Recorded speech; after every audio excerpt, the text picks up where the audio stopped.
I'd been on the road for 11 hours when the snow started to fall in fat, slow-motion flakes. The kind that looked fake, like movie snow. The kind that didn't stick right away, just danced across the windshield like it was unsure whether to stay or let me pass through. The highway was almost empty. Just me, a stale coffee in the cup holder, and an Utz playlist I hadn't touched since I moved to Chicago. I was somewhere outside Pennsylvania, or maybe it was New York by then, I don't know. All the exits had started to blur together. Gas stations, Cracker Barrels, billboards for fireworks and Bible verses. But even in that flat, gray sameness, I felt like I was going somewhere important. Like maybe this was finally the year things would be different. I kept rehearsing how it would go in my head. Mom would open the door and freeze, that stunned silence for just a second, and then the tears would come. She'd pull me in, arms tight around my coat, calling for Dad, who'd fumble his way from the kitchen with that crooked smile. "Is that my girl?" he'd say. "Look what the snow dragged in." I wanted it so badly. That moment. Like it could undo 3 years of almost nothing. I hadn't been home since I was 28. Since that birthday dinner where everything fell apart in the most polite, passive-aggressive way imaginable. The kind where no one yells, but everyone leaves hurt. The kind my family's famous for. I packed up and left the next morning without saying goodbye. I thought they'd call. I thought they'd come after me. They didn't. But it's Christmas. And Christmas is supposed to mean something, right? That's what I told myself when I started planning the trip 2 weeks ago. I didn't tell them I was coming. I wanted it to be a surprise, a home for the holidays moment, like in those Hallmark movies Mom used to leave running in the background all December. She'd never say she loved them, but they played on loop in the living room, soft and glowing behind her as she folded laundry or reheated leftovers. I used to wonder if she ever wanted to be the woman in those stories, the one who gets swept away by some impossibly thoughtful man or finds herself again in her tiny hometown. But my mom didn't talk about feelings like that. Or feelings in general, really. She talked about clean counters and what the neighbors were doing. My feelings, well, those were usually described as a bit much. I hadn't seen my brother, Ryan, since the move either. He texted me last spring to ask for my Netflix password. That was it. I guess when you're the golden child, you don't have to do much more. He was always the steady one, the peacemaker, the good kid. Which really just meant he never questioned anything. I did. A lot. Too much. My hands tightened on the steering wheel as the snow thickened. The wipers fought to keep up. I slowed down, letting the quiet settle. I should have been exhausted by now, but something kept me alert, adrenaline, maybe. Or hope. Or whatever version of hope still lives inside a person who's been disappointed so many times, they start calling it something else. I pulled into town just as the sky turned from gray to that deep winter blue. The kind that tricks you into thinking it's later than it is. Christmas lights blinked softly on porches. Lawns were dotted with blow-up Santas and plastic reindeer half buried in snow. I passed the old diner on Main Street, still there, still open. A few people were inside, hunched over coffee cups, laughing at something invisible to the rest of the world. For a second, I thought about stopping. Just to delay the moment. To breathe. But I didn't. I turned down my parents' street and kept driving, my chest tight and my palms damp. Their house looked the same. Beige siding, wreath on the door, porch light flickering like always. But the driveway. It was full. 3 cars I didn't recognize. One of them was parked crooked, like it had pulled in too fast. The snow on the hoods hadn't settled, they hadn't been there long. I parked across the street, engine idling. Stared at the house. I wasn't sure what I expected, a quiet evening, maybe. Just the three of them, laughing over dinner. Or maybe they were going to a neighbor's, and I could surprise them when they got back. Something simple. Small. A soft return. But this felt like something else entirely. I turned off the car, heart pounding in my ears. Took a breath. Told myself not to jump to conclusions. It's Christmas Eve, I thought. Of course people are over. Maybe it's the neighbors. Maybe it's Ryan's friends. But deep down, I already knew. I grabbed my overnight bag from the back seat, brushed the salt off my coat, and stepped into the snow. The flakes had started to stick now, gathering on the sidewalk, muffling the world. Everything felt too quiet. Like the moment before something breaks. As I crossed the street, I caught a glimpse of movement through the front window. Laughter. Glasses clinking. Someone passed by in a red sweater, definitely not family. Or maybe extended family? I don't know. I hadn't seen any of them in years either. I climbed the front steps slowly.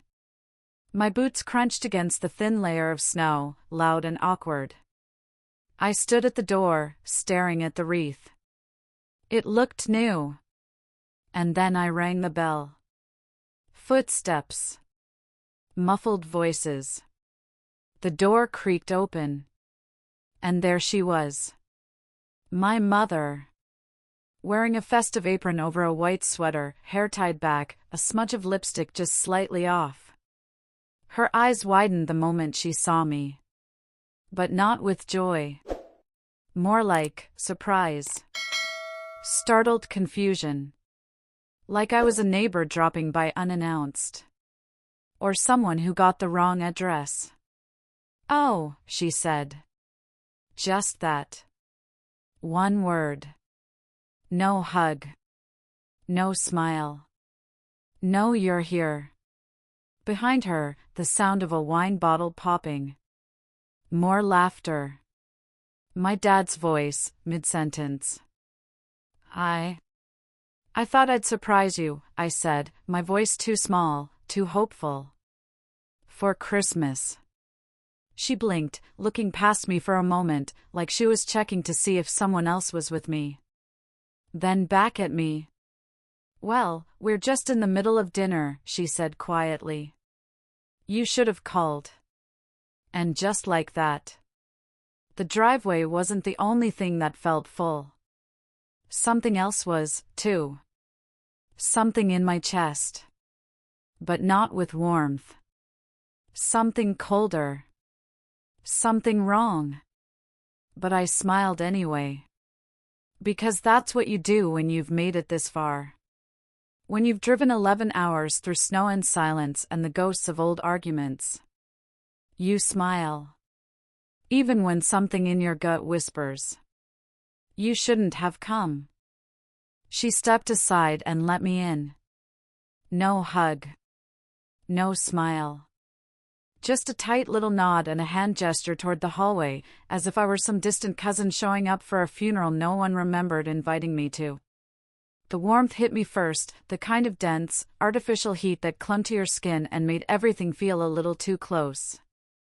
Then the smell, cloves, roast beef, cinnamon candles. And under it all, that stale perfume my mother always wore, sharp and floral, the kind that lingers on fabric for days. It used to mean home. Now it just made me feel small. The house looked almost exactly the same, except brighter, louder, somehow shinier than I remembered. The living room was full. People I hadn't seen in years. Aunt Linda, Uncle Drew, even Cousin Tess, who used to babysit me when I was 8 and now had her own toddler clinging to her leg. Holiday music hummed from invisible speakers. Wine glasses clinked. Plates were stacked high on the kitchen island, next to chafing dishes and catering trays, actual catering. I blinked. I didn't even know we catered Christmas. My boots left wet marks on the hardwood as I stepped inside. No one turned around. No one noticed. Or maybe they did and just didn't react. I didn't know which was worse. "Hey," I whispered to my mom, trying to sound casual, trying not to let the panic creep into my voice. I didn't realize there was a whole thing happening tonight. She smoothed her apron and tucked a stray hair behind her ear. It kind of came together last minute. Ryan thought it'd be nice to do something a little more festive this year. Of course he did. Ryan always had ideas that people actually listened to. As if summoned, he appeared from the kitchen, balancing 2 wine glasses and a plate of cheese. He looked the same, a little more filled out maybe, hair neater, sweater crisp. The kind of man who never seemed flustered. The kind who got Christmas cards from coworkers with "You're the best" scribbled at the bottom. "Sis," he said, surprised but not surprised, like he was trying on the emotion for size. "Wow. You made it." "I did," I said, forcing a smile. He handed one of the glasses to a woman beside him, someone I didn't recognize, then gave me the kind of hug you give someone you haven't seen since high school. Polite. Patted. Distant. "I had no idea you were coming," he said. "If I'd known, I'd have saved you a seat." I laughed a little, not because it was funny, but because it was the only thing that felt safe to do. "It's okay. I wanted to surprise you guys." "Well, you definitely did," he said, then turned back to the woman and said something in a low voice that made her glance at me and then away just as fast.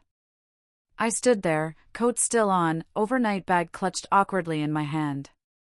I felt like a delivery driver waiting for someone to sign a receipt.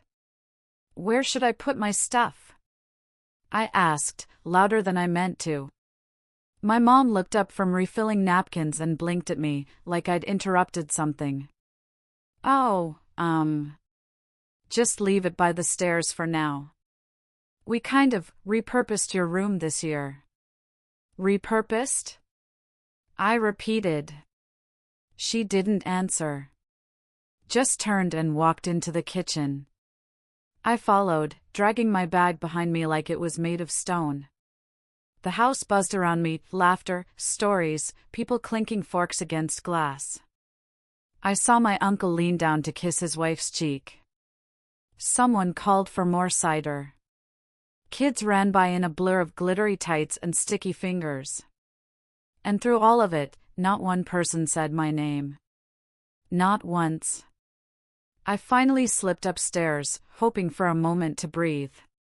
The door to my old room was cracked open. I pushed it gently and stepped inside. And stopped. Gone were the posters, the books, the faded quilt my grandmother made me when I turned 16. Gone was the creaky desk with the initials I carved into the underside. Gone was the girl who used to sit in here, dreaming of being anywhere else. In her place, a sleek wine cabinet, a couple of bar stools, a fancy standing shelf with glassware and decanters. A Pinterest-worthy entertainment room. There was a framed quote on the wall in cursive gold lettering, "It's wine o'clock somewhere." I stared at it for a long time. Then I sat down on the edge of what used to be my bed, now a repurposed bench covered in throw pillows, and let the silence settle around me. I should have left then. I should have taken the cue. But something in me, some stubborn, aching part, wanted to believe this was all just a misunderstanding. That someone would come up and say, "We didn't know.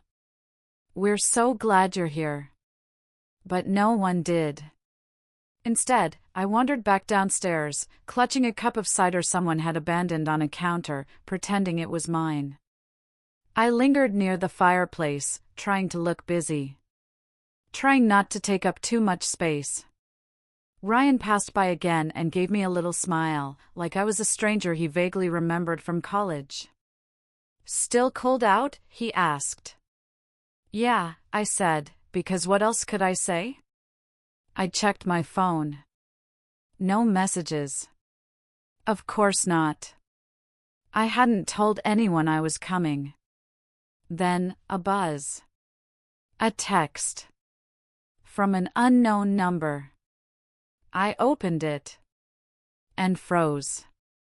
Heads up, she's here. Just that. No name. No context. Sent 10 minutes ago. I stared at it for a long time, heart thudding. I looked around the room, trying to figure out who'd sent it.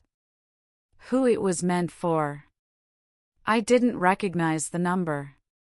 But I knew what it meant. I wasn't expected. I wasn't invited. I wasn't wanted. I slipped the phone back into my pocket, my fingers suddenly ice cold. The party carried on around me like I didn't exist. Like I was just part of the decor. Some ghost who'd wandered in from the cold and hadn't figured out yet that she wasn't supposed to be there. And the worst part? No one seemed surprised. Not really. The dinner table was long. Too long. One of those folding tables you drag out of the garage when the guest list gets out of hand. White linen draped over it, twinkling lights wrapped around the legs like some Pinterest idea come half to life. The chairs didn't match, some were dining chairs, others pulled from the patio set or the upstairs office. And me? I sat on the end in one of those collapsible camping chairs, the kind with mesh pockets on the side. No one said anything about it, but the message was clear, I was the overflow. Plates passed over my head. Conversations skipped over my presence like a stone across water. Someone asked how Ryan was settling into his new promotion, full attention, heads nodding, wine glasses raised. When I said something about the traffic on the way in, my voice barely made it past the centerpiece. The turkey was dry. Or maybe it wasn't. I couldn't taste anything. I stabbed at a piece of stuffing and looked around the table. Everyone was glowing in that low, warm light, laughing, teasing, sharing inside jokes I no longer recognized. It was like watching a movie I used to be in. I knew the setting, the characters, even the soundtrack. But the plot had moved on without me. I caught my dad's eye once. He was across the table, carving more ham. I waited for something, a nod, a wink, even just a mouth twitch of acknowledgement. Nothing. He looked through me like he was still slicing. I thought about the night I left. 3 years ago, on my birthday. Mom made her usual joke about how I was always so emotional, couldn't take a little teasing. I'd asked her to stop, gently at first, then not so gently. Ryan tried to intervene, but it came out as smoothing things over, not taking a side. Dad told me I was ruining the night and that I needed to stop making everything about me. I left in the morning. Packed a duffel bag and drove to Chicago without looking back. I thought they'd call. Or show up. Or write. I thought they'd realize they'd gone too far. They didn't. The first year, I cried myself to sleep more nights than I didn't. The second year, I started to forget what their voices sounded like. The third, I told myself I was fine. I wasn't. And now here I was. Back at the table I'd once been part of, holding a plastic fork like it was some kind of peace treaty no one wanted to sign. I excused myself halfway through dinner. No one asked where I was going. I think one of the cousins took my chair before I even reached the hallway. I wandered toward the kitchen, unsure what I was looking for, maybe a glass of water, maybe a reason to keep pretending. I stepped past the island and turned down the short hallway that led to the mudroom, the one that used to have a coat rack shaped like a pine tree. It was gone now. Replaced with a minimalist bench and a tray of scented pine cones. Then I heard it. Voices, low, but sharp enough to cut through the quiet. I told her it wasn't a good idea to show up, especially not tonight. But you know how she is. Drama first, common sense later. It was Ryan. I froze. A woman's voice replied. The one from earlier. His girlfriend, I guessed. She looked kind of lost. I almost felt bad for her. He gave a small laugh. Yeah, well, she's always had that sad puppy thing. Makes people feel guilty. But give it time, she'll find a way to make tonight about her. She always does. My hand tightened around the doorframe. I couldn't move. Couldn't breathe. Another voice joined in, my mother's. Clipped. Tired. I just hope she doesn't start something. She's not a bad person, but she always needs a stage. Tonight is supposed to be about joy. She'll leave, Ryan said. She always does. They were so close I could hear the ice in their glasses clinking as they sipped. They talked like I was a memory they'd already agreed to let fade. Like I was a problem, not a person. Like they'd had this conversation before. Many times. I backed away slowly, footsteps light, chest hollow. I walked past the dining room where someone was opening a second bottle of wine.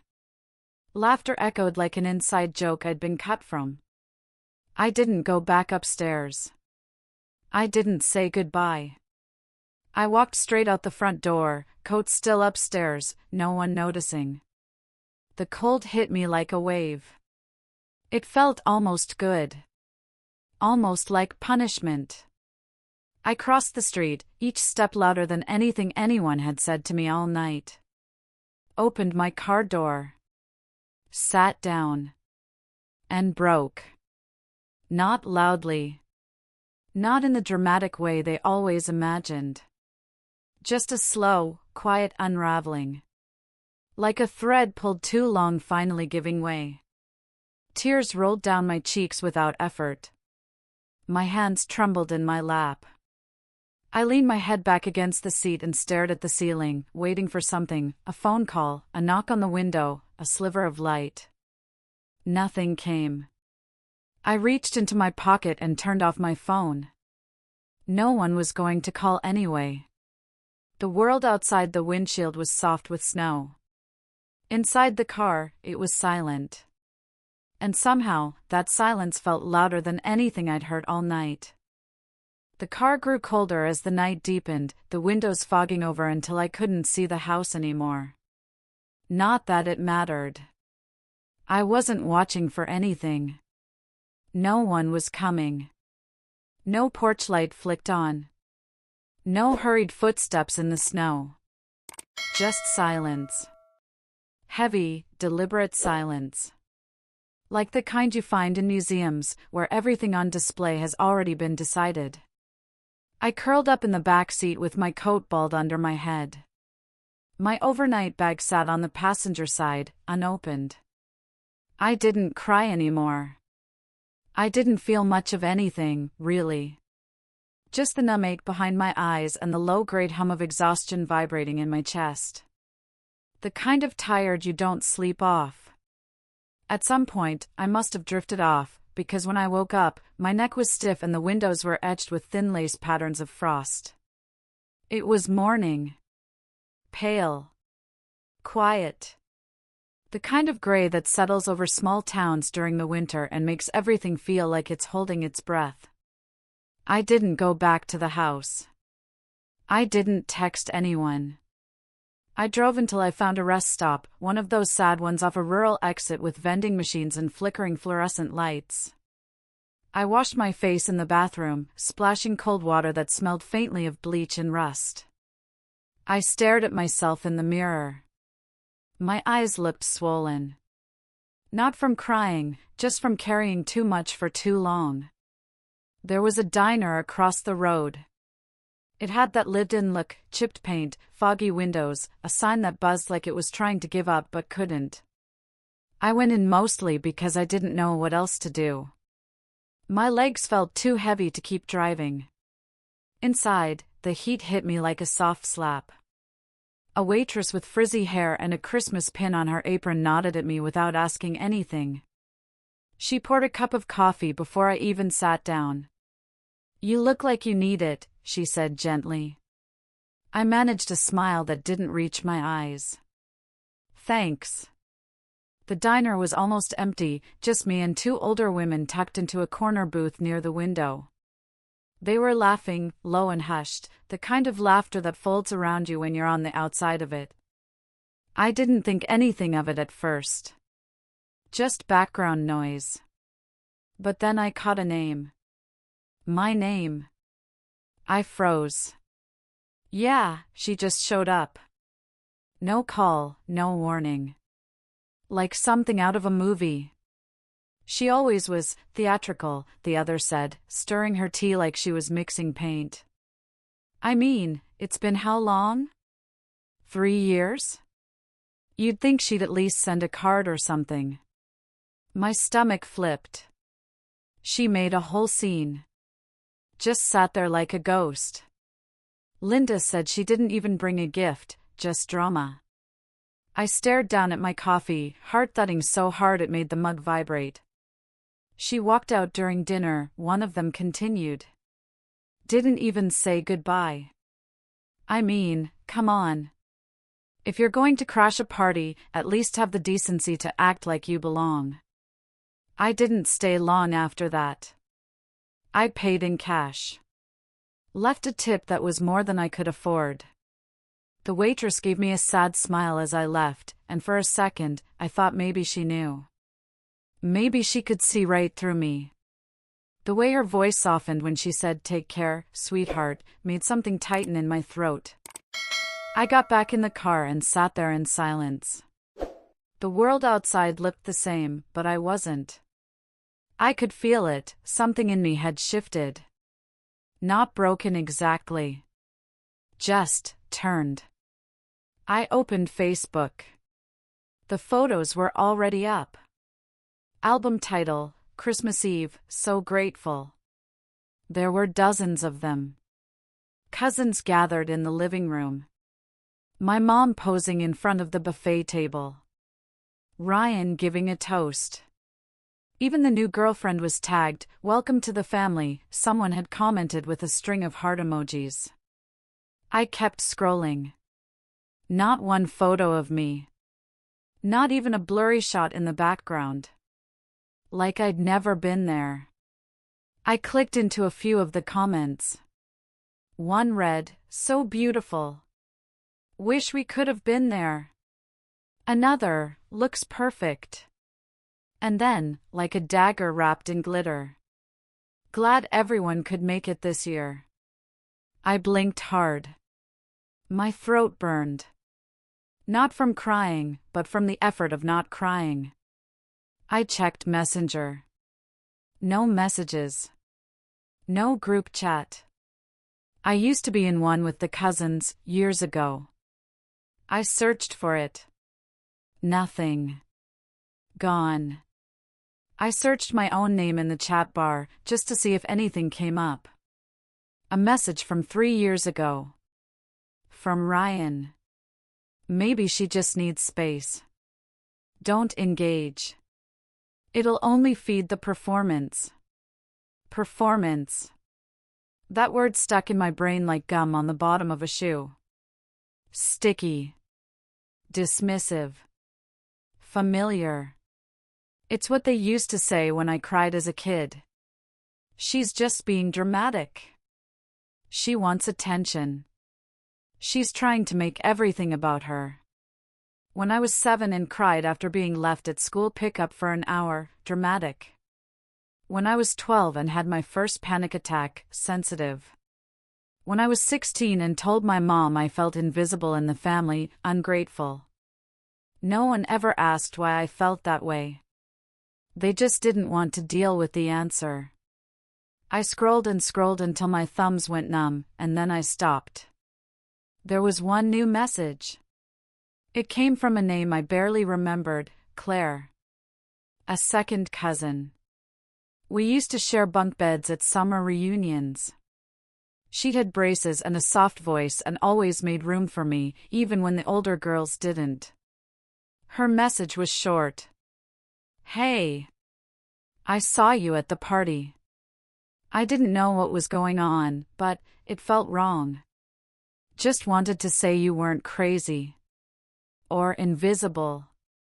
I saw you. That was all. Just one sentence. But it cracked something open. Because being seen, truly seen, even by just one person, it matters. It reminds you you're not making it up.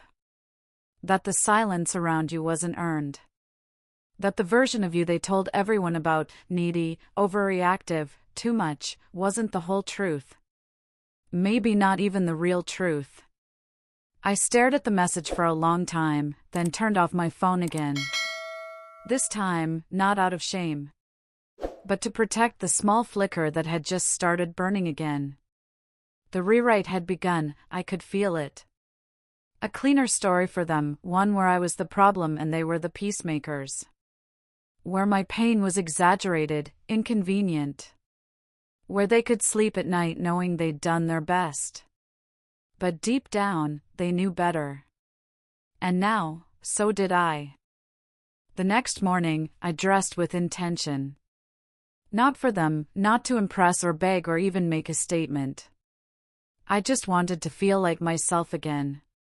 Jeans that actually fit, a sweater I hadn't worn around them before, and a silver ring I used to twist on my finger during panic attacks. I looked in the mirror and thought, you're still here. The sun was sharp that day. Winter blue sky. Ice on the branches that glittered like glass. The world looked clean, crisp, like it had wiped itself clear overnight and dared me to do the same. I didn't drive straight to the house. First, I stopped at the diner. Same waitress. Same booth. I ordered coffee and toast, and while I waited, I opened my phone and pulled up the photos again. The comments. The erasure. And then, I opened my notes app, and I wrote. I didn't make it long or poetic. I didn't need it to be. I just needed it to be true. I showed up.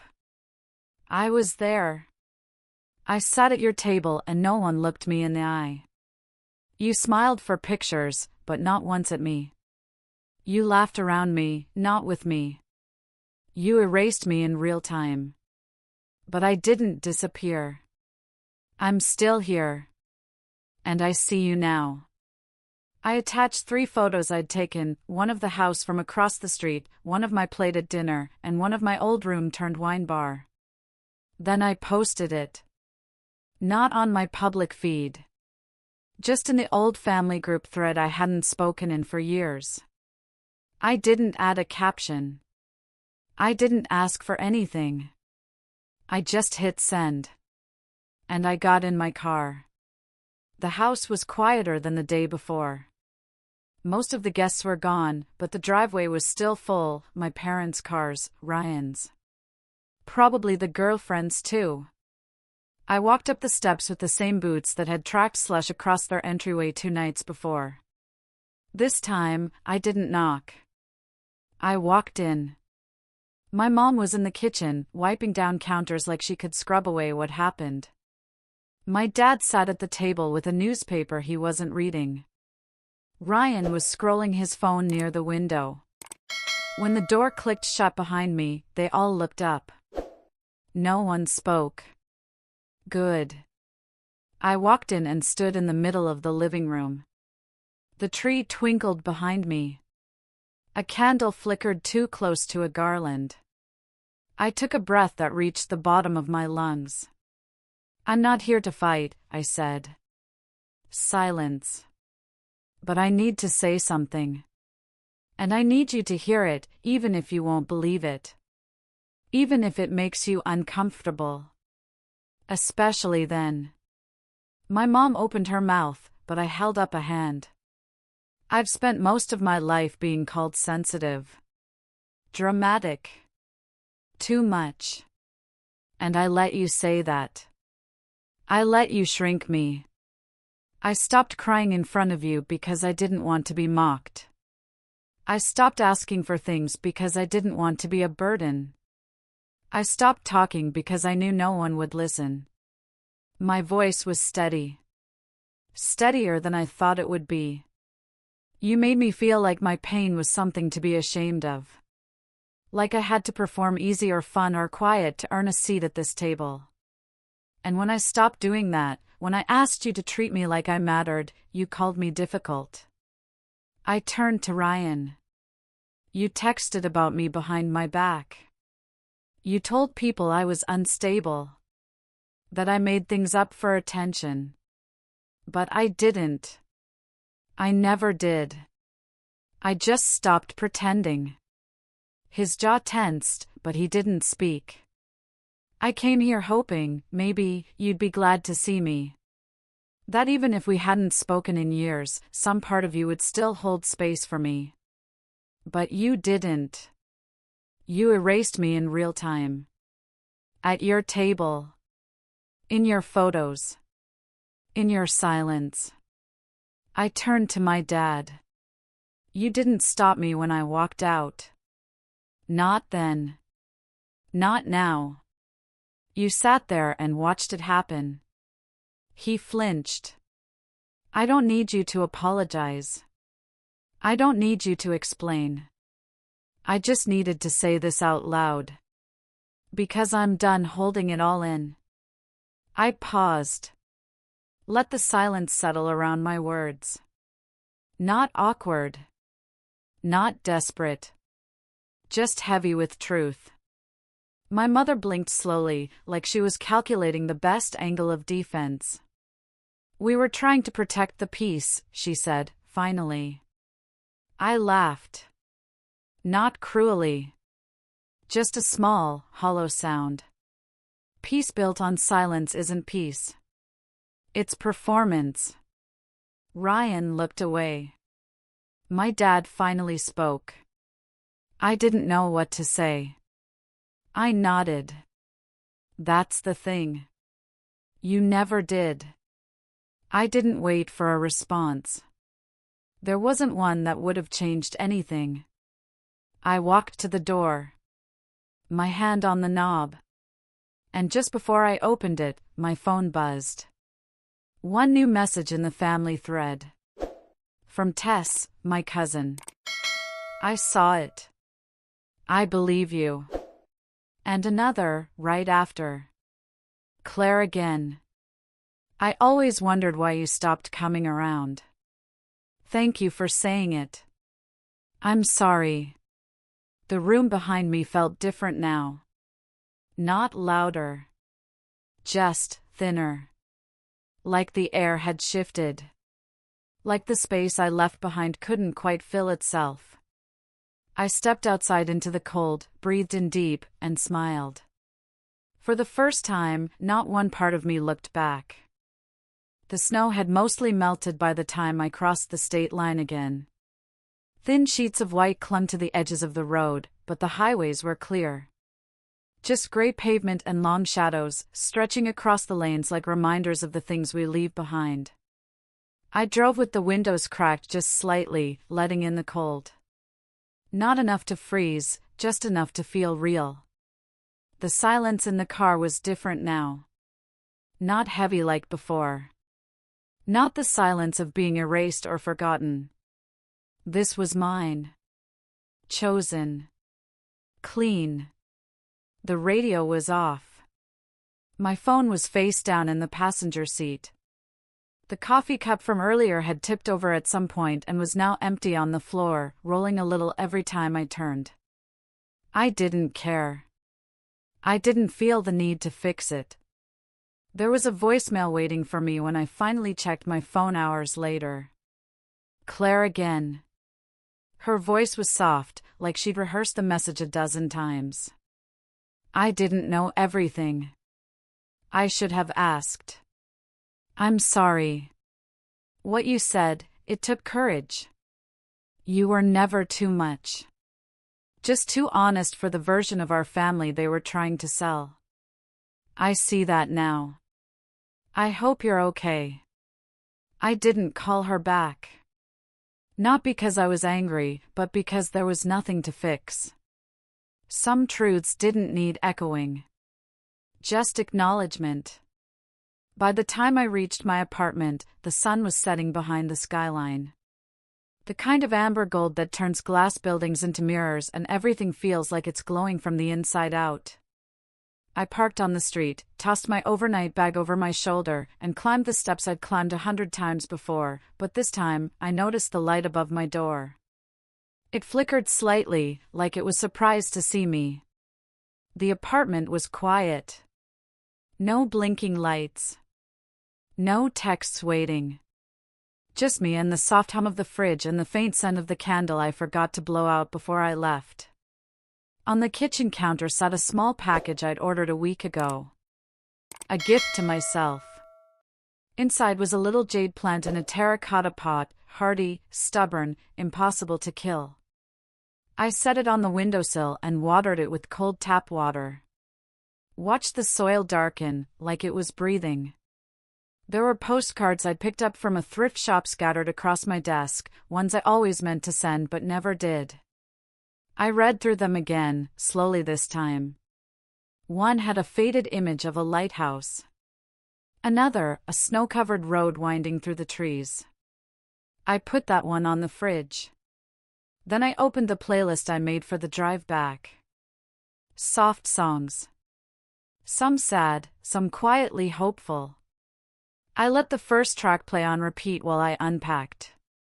Not because I needed to fill the space, but because it matched the pace of my heart now. Slow. Steady. Mine. I thought of all the things I hadn't said. The fights I never started, the apologies I'd never get. The years I spent chasing a version of love that required me to be smaller.